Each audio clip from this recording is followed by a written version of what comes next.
I think the advantage is they're looking at and working with someone who simulates being a real person. Sometimes you get so caught up in other labs, the mannequins, they don't respond. You can stop what you're doing and really scare them by making him scream, or he groans, or if you ask him a pain number, you can actually put it in and he answers you, 1, 5. So you really bring them into seeing him as a person, which also equates out that they have to talk to their patients. It helps them with that. And they're working on somebody that they can't hurt. So doing a procedure is scary enough. If you're practicing on him, it makes it much more lifelike.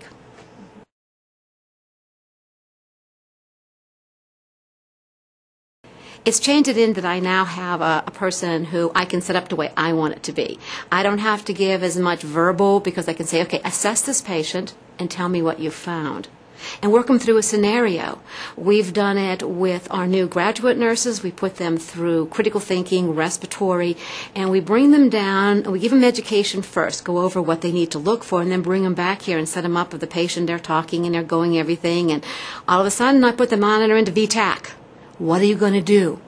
Code situation, I make one of them the code chief, and they run the code. Gives much better, clear understanding of what to do during a code, makes them much more confident, and they have a good idea of working with some of the paperwork, so they feel a little bit better going out to the floor that, hey, I can handle this. There is so much available. Arms to start IVs on, so they have a lab in an area where they can practice without feeling that, okay, I'm doing this the first time on a real person.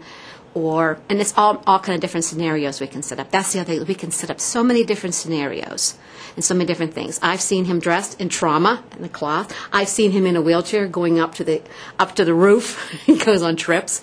They've used him out of car. I've used him as a patient in the bed. It's just so many different things, and he's portable, he is portable, and all the other equipment is available. So we have a lot more equipment and a lot more versatility by having this lab.